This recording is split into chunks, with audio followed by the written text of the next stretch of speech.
Porque la principal herramienta para evitar accidentes es la prevención.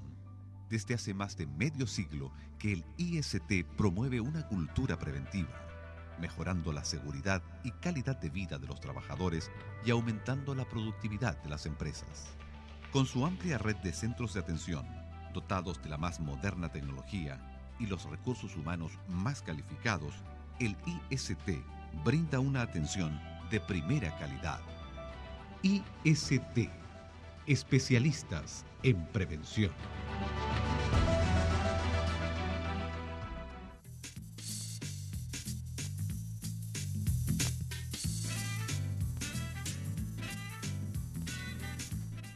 ¿Cómo están ustedes? Esta semana, sin duda alguna, que el tema del presupuesto de educación que pasó al Senado es el tema realmente que está en la boca de todos. La semana pasada tuvimos aquí a la presidenta de la Comisión de Educación de la Cámara de Diputados. Hoy conversamos con el senador Eugenio Tuma. ¿Cómo le va, senador? Rodrigo, ¿cómo estás? Un saludo, amigas y amigos televidentes. Buenas. ¿Por qué ha costado tanto colocarse de acuerdo en este tema del presupuesto y por 58, 54 le pasaron, como dicen los guasos, la pelota a ustedes? A ver, pero Rodrigo, el tema de la discusión presupuestaria es más profundo que unos pesos más, pesos menos. Cuando hablamos de educación, tiene que ver con una mirada ideológica de cuál es el rol del Estado. Tiene que ver con una mirada de cuál es el tipo de sociedad que estamos construyendo. Y por eso que no hemos podido llegar a acuerdo, porque el gobierno se ha trincerado en su posición ideológica y naturalmente los sectores demandantes tampoco ven satisfechas sus demandas cuando el gobierno solamente habla de pesos, pero de unos pocos pesos. A ver, se lo digo al revés, senador. El otro día el nuevo presidente, el que cambió de mano la FEUC en vez de Jackson, le respondió al ex vocero de su partido, Francisco Vidal, que no se subiera al carro de la victoria porque realmente este es un tema que la concertación tenía gran culpa. Sí, claro. Entonces, ¿por qué si se tiene esa gran culpa en este tema no se soluciona con el presupuesto del próximo año? Este es un tema de 8, 12, 10 años. Rodrigo, la expresión ciudadana que nosotros tuvimos cuando gobernábamos con la presidenta Bachelet fue el movimiento llamado Los Pingüinos. Y ellos pidieron lo mismo que están pidiendo hoy día los estudiantes. ¿Y qué es lo que hicimos? Hicimos un acuerdo. Nada. La verdad, perdón, senador, nada. El ex ministro Illich, él ha salido a decir, también cercano a usted, que realmente se pateó la cosa para adelante. No, pero por eso que estoy analizando, es un dato de la causa. Ya. El dato de la causa es que cuando hubo la demanda de los pingüinos, ¿qué es lo que hizo el sector político? Se puso de acuerdo para no hacer nada respecto a lo que pedían los estudiantes. ¿Pero por qué eso? Porque para hacer cambios en la legislación tú requieres mayoría, especialmente en educación, que se requiere quórum. Entonces, si tú no llegas a acuerdos con la política, con los partidos, con la representación parlamentaria que hay en el Congreso, no hay nada que se pueda modificar. ¿Y cuál fue el acuerdo? El acuerdo fue un acuerdo bastante tibio. ¿Te acuerdas tú que levantaron la mano? Que satisfacía a los partidos, satisfacía al Parlamento, pero no satisfacía la demanda de los ciudadanos. Entonces, hoy día ya los parlamentarios aprendimos la lección, los parlamentarios no estamos dispuestos a dar nuestro acuerdo solo para levantar la mano y sacarnos la foto, sino que lo que queremos es satisfacer la demanda ciudadana en materia de una profunda reforma de la educación, que tiene que ver con el rol que tiene que cumplir el Estado. Y por eso esta discusión de presupuesto no es solamente de más plata, es una mirada distinta. Claro, pero en el tema de hoy, el tema es el presupuesto. Esto no es un tema de más o menos plata, porque seamos justos, senador, ni la concertación ni la alianza van a hipotecar 3 o 4 periodos parlamentarios o presidenciales más, poniéndose de acuerdo en qué hacer con fondos en 16 años, ¿o no? Mira, lo hicimos con la presidenta Bachelet en materia previsional. ¿Por qué no lo podemos hacer también en materia educacional? Aquí hay temas pendientes. Cuando se dice la presidenta Bachelet avanzó en materia de protección social, hizo una reforma previsional, sí, una reforma previsional que llenó y satisfizo demandas de determinados sectores que no tenían previsión. Pero hoy día también se nos viene, además de la reforma previsional, además de la reforma educacional, la reforma a la previsión. Y aquí tenemos una deuda. Recién se está cumpliendo 30 años respecto del nuevo sistema AFP. ese nuevo sistema de AFP que ya pasa a ser viejo, no resuelve el tema de los pensionados. El que se va a pensionar ahora se encuentra con que va a tener una pensión menos del 50% de lo que está ganando. Pero, ¿no será que el problema de fondo es la representatividad que tienen ustedes los parlamentarios? Es que este sistema binominal hace de que la próxima elección con 4 millones de jóvenes en la calle puede quedar una cosa distinta. Y eso es lo primero que habría que hacer. A ver, lo que ocurre es que el pecado original que tiene esta democracia es precisamente que hemos congelado la representación parlamentaria en 2 bloques que no se mueven. Y esos 2 bloques no se pueden mover mientras no lleguen a acuerdo. Y los 2 se traban. Entonces levantamos las manos para no hacer nada. Y hoy día estamos en un tema similar en educación, pero también en los otros temas. Decía yo en la previsión, también en materia de salud. En general, yo diría que la mirada es si van a mandar el mercado o van a mandar los ciudadanos. O van a mandar las mayorías ciudadanas. Las mayorías ciudadanas no tienen expresión en el Congreso porque esa expresión tiene que traducirse en voto, en parlamentario y en quórum. Pero ¿cómo se lee, cómo lo lee usted? Usted es una persona que tiene toda una trayectoria parlamentaria, usted es un hombre que sabe de economía y sabe del mundo en general. El hecho de que hoy día la gente cree que, menos de un cuarto de la gente cree en la concertación. Menos de un cuarto de la gente cree en el presidente Piñera. Menos de un cuarto de la gente cree en los partidos políticos. Entonces, ¿no cree que eso significa algo? Sí, no, mire, este es un fenómeno mundial. El tema de la falta de credibilidad en sus representantes es un tema que va siendo una realidad en todo el mundo y no solamente en Chile. Pero yo quiero rescatar diciendo que la concertación tiene logros importantes que hay que reconocer. El Chile del 90 no es el mismo Chile del 2010. Quizás precisamente porque no era el Chile del 2010, porque transformamos el Chile, lo perdimos y perdimos el gobierno precisamente porque no creamos las transformaciones para satisfacer las demandas de los nuevos ciudadanos. Esos nuevos ciudadanos, que un 30% de ellos eran pobres, dejaron de ser pobres, son clases medias, y no creamos instrumentos para resolver el tema de las clases medias. Particularmente en la educación, 7 de cada 10 estudiantes que hoy día hay en la universidad son primera generación que están en la educación superior. Entonces, seguimos con instrumentos para el Chile solidario y no creamos los instrumentos para establecer mecanismos que le den una oportunidad a las familias que tenían ese hijo en la universidad, o cuando tenían 2 hijos ya era un drama. Pero su visión sobre por qué se perdió el gobierno, ¿no la equipara con la visión por qué pierde el PSOE con el PP ahora? No le equivara, que en el fondo lo allá es tremendo cuando uno ve de que se construyen estadios, estaciones de trenes, aeropuertos para que no los use nadie porque estén votados, se malgaste el dinero fiscal, pero también la concertación tuvo, entre comillas, un tema de corrupción y mal gobierno en términos del uso de los recursos al final, que le pasó a la cuenta, ¿o no? Sí, pero acordémonos que con un no muy buen candidato, la concertación estuvo a 2 puntos de empatar la opción de Piñera. Es decir, no fue una tanda como se la dieron al PSOE ahora en España, ¿no es cierto? Pero en España la idea es igual, hombre, es igual, porque se perdió igual. No, claro, pero nosotros perdimos y estamos en la banca, de reserva. No se puede exigir a la concertación que cumpla los estándares y las exigencias que la población tiene respecto al gobierno que eligieron. Si el gobierno que eligieron es el que está en el brete que tiene.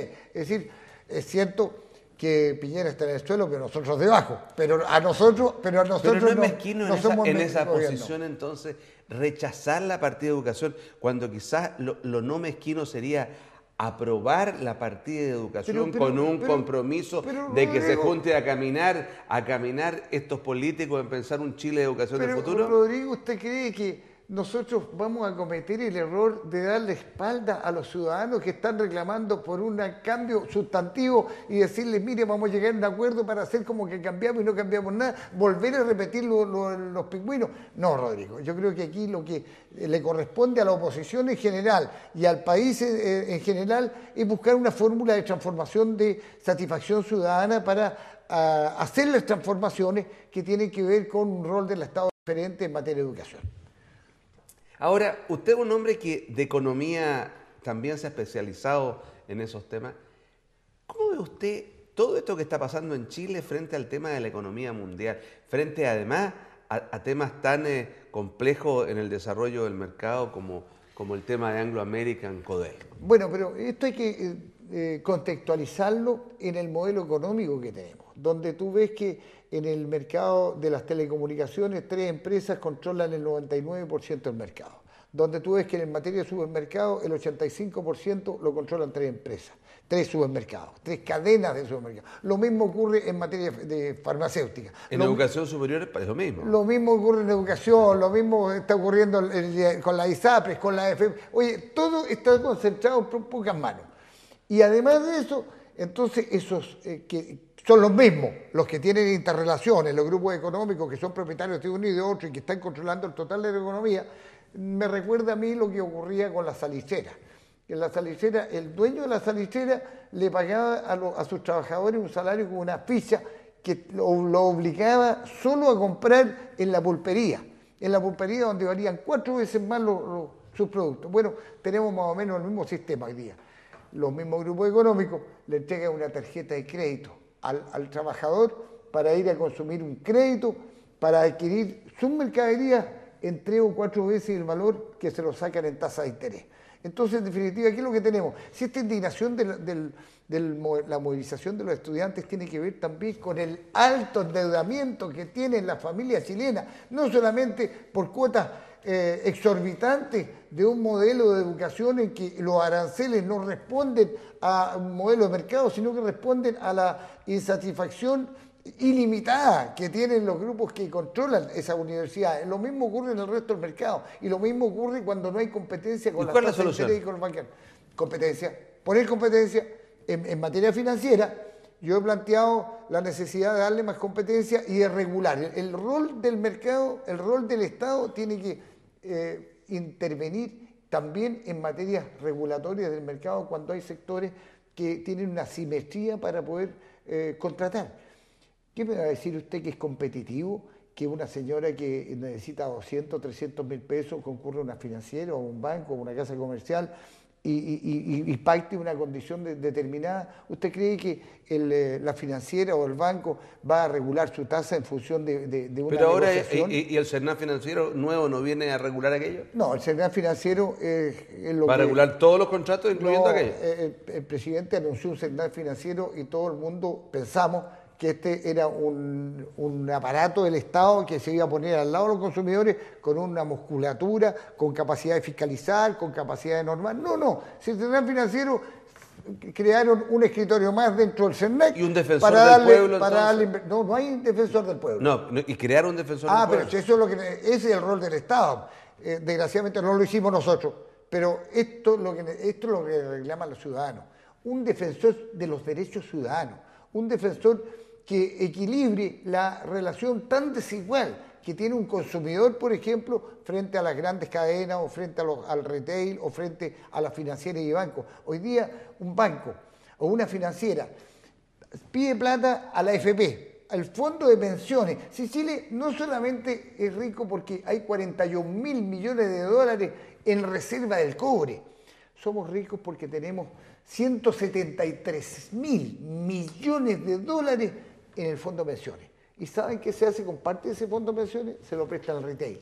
¿Y el retail cuánto paga al año en intereses? 5%. Okay. ¿Y cuánto le cobre? 50% a los mismos trabajadores. Ahora, en el fondo aquí, el sistema, según usted y según la forma como usted mide lo que está pasando, el sistema está en crisis. Y lo primero que está en crisis es el tema educacional.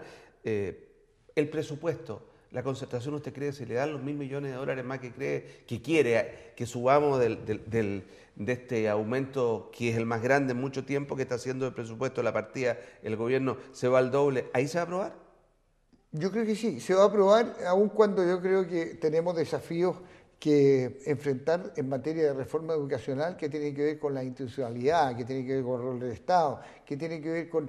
Estos 1.000 millones van a servir para fortalecer los aportes basales que se tienen que dar a las universidades, a las mismas universidades estatales que hacen investigación, a las universidades que están atendiendo más que el fin de lucro o el fin de rentabilizar los aportes de los socios, es rentabilizar el país. es rentabilizar a los jóvenes que tengan la oportunidad de aprender con mayúscula, y no de ir a hacer un curso en que cumplen con determinadas condiciones que después que obtienen el título no encuentran trabajo. Lo que requerimos son alta calidad de educación, y esa alta calidad de educación no se está viendo hasta ahora, ni en la pública ni en la privada. Ahora, una de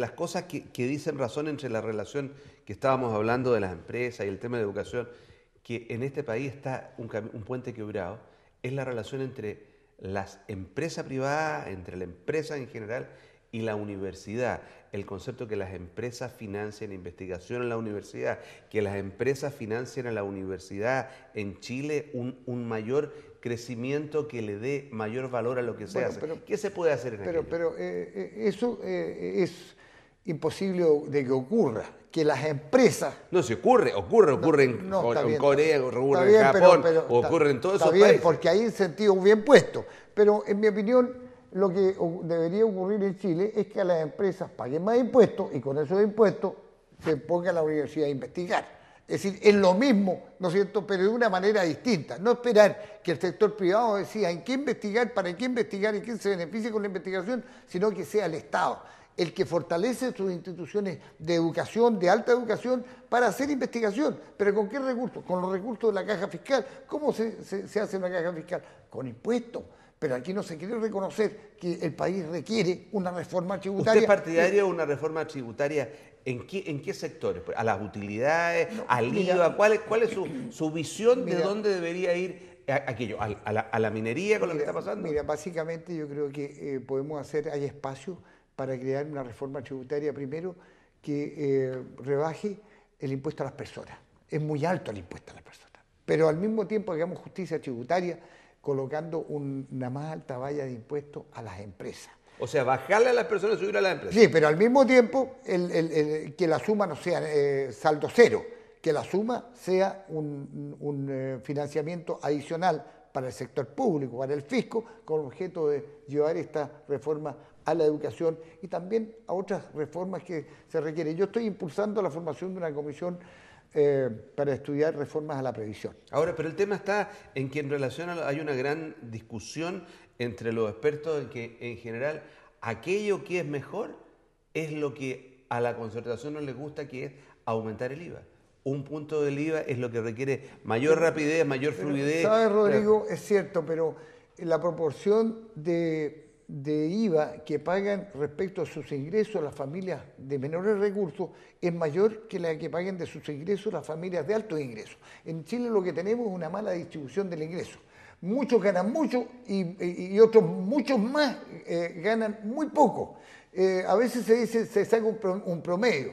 En Chile todos se comen un pollo, pero hay unos que se comen 4 y otros que no se comen ninguno. Y él más o menos como se distribuye hoy día, se hace la distribución del ingreso. Entonces cuando a una persona que gana el mínimo, 200.000 pesos, tú le grabas con el IVA de 40.000 pesos para su consumo, es muchísima plata, pues. ¿Por qué? Porque el 20% de su consumo lo paga en IVA. Sin embargo, el que gana 3 millones, 4 millones o 10 millones va a pagar muy poco en IVA. Porque yo se lo pregunto como un simple ciudadano. Sí. ¿Para qué aumentar mayores recursos a un Estado? Ni siquiera hablo del Estado que gobierna hoy día, ni el de ayer. Para un Estado que dilapida la plata, para un Estado que no supervigila sus propias compras, para un Estado que se pierde 1.000 y tantos millones en la Intendencia, para un Estado que hoy día en Chile la ejecución presupuestaria es al 20 y tantos %. Bueno, pero tú me estás dando la razón cuando decimos de que si queremos la sociedad ser administrada de buena manera, la sociedad tiene que tener un Estado que tenga espalda para fiscalizar.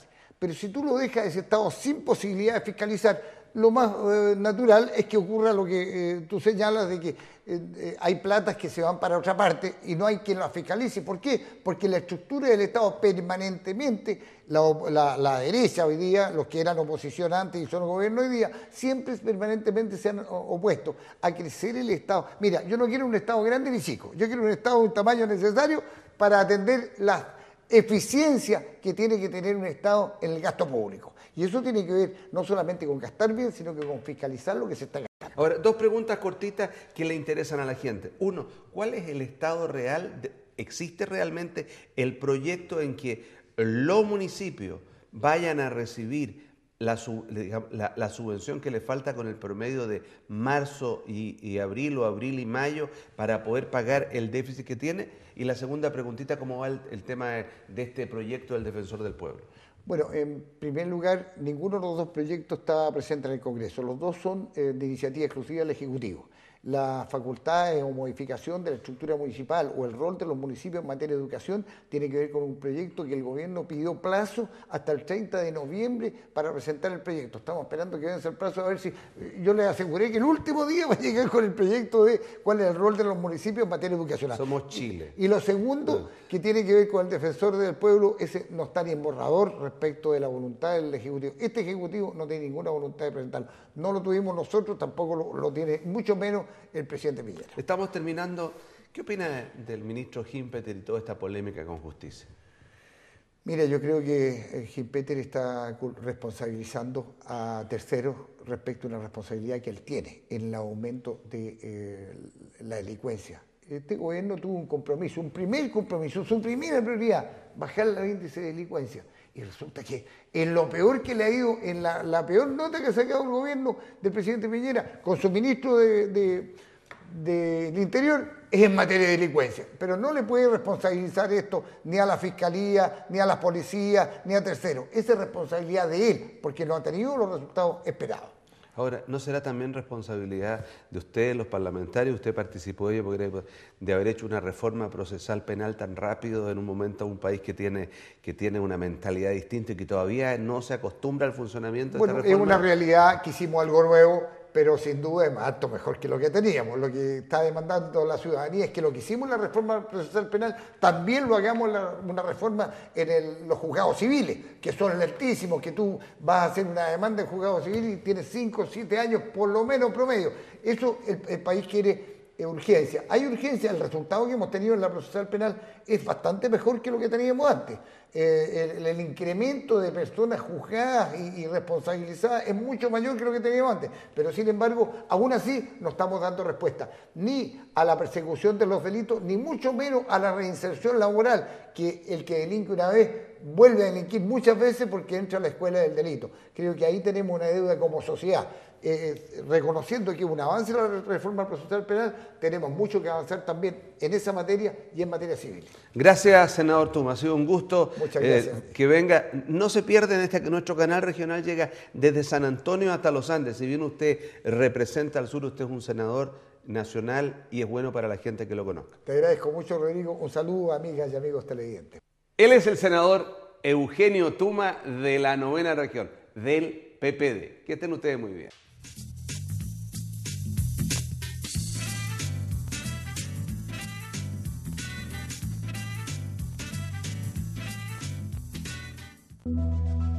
Porque la principal herramienta para evitar accidentes es la prevención.